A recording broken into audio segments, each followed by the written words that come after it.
Joe Torre, Rob Manfred have both commented at separate times on the same subject over the past few weeks. Take a listen to their answers. Pretty interesting. Is there one idea that Little League does or has talked about that perhaps you can see adopting?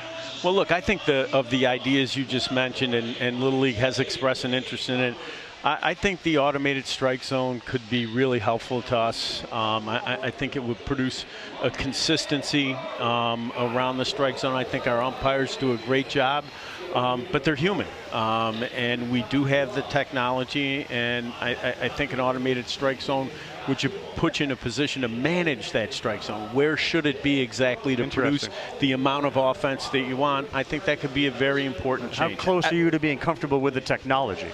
I'm very comfortable with the technology itself. Two things to pay attention to. Number one, managing the offense by the strike zone. And number two, here's what Joe Torre said a few weeks ago. Major League Baseball monitoring these robotic umpires? Well, we test a lot of stuff.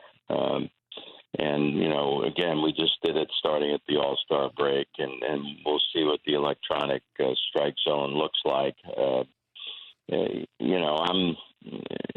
being the old guy I am, I sort of like the game to stay human. And I'm not, since we put replay in, Dan, I think everybody expects to get everything perfect. Yeah. And I don't think our game is that way. I think our game is, to me, it's an imperfect game. It always felt perfect to me because it was my lifeblood. I don't see the robotic strike zone happening, but again, I wasn't really into changing the slide rule either. But once you get letters from parents who have kids in the minor leagues that were carried off the field, you have to give it a second thought.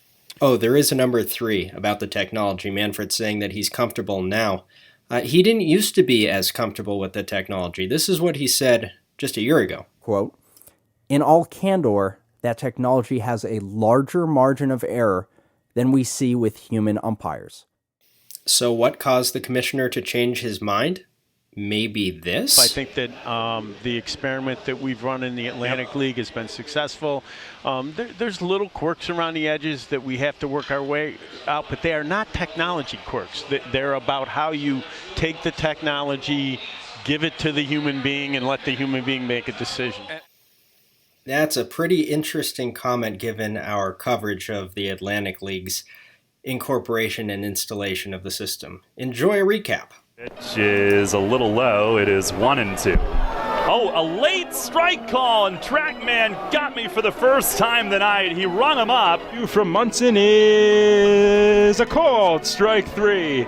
2 is taken high. Oh, no, it's a called strike 3, and Alfonso flips the bat. Flips the bat high up in the air. That one looked to be out of the zone, saying it's up by his neck. Automated ball strike system. Ball 4 outside and low. Runners now at the corners. Of course, Stu is my pet nickname for the automated balls. The batter here, Corey Vaughn, put this on Facebook in a public post. The electronic strike zone debate also brings rivals together, apparently. Madison Bumgarner and Clayton Kershaw, huge rivals in the NL West. They're together on this. I enjoy the human element of the game. I've said that plenty of times before, so I'm not advocating for the stupid electronic strike zone. I don't even like replay. Admittedly, if you asked yet another top pitcher, Greg Maddux, the same question, he'd probably give the exact same response. But what's more important is MLB doesn't even know what the strike zone is. I'm not even kidding. They tell the umpires one thing, they tell the public another thing. If this system were ever to go live, you can't have competing answers. Here's a little bit more detail from the podcast. There's a reason that the MLB umpiring department's private evaluation metric called zone evaluation holds that umpires are at least 97% accurate behind the plate, while Mark Williams' study, which again uses Baseball Savant data, which is another way of saying it uses MLB's public-facing data, shows that umpires are in the 91% range. To recap, one part of MLB says that umpires are over 97% accurate.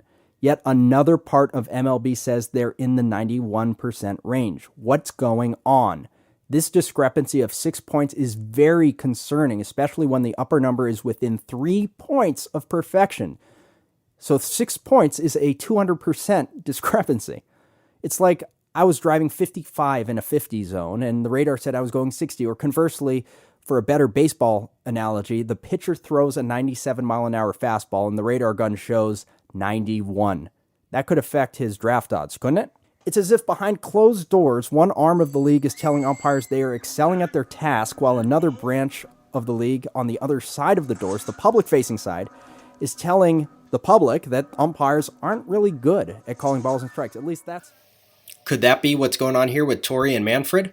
Remember, Manfred's saying the umpires are okay, but still wants to replace them with technology that he says is good in public, but behind closed doors, MLB's going to sour on TrackMan. They'll probably get rid of TrackMan and replace it with something. I'm thinking Hawkeye.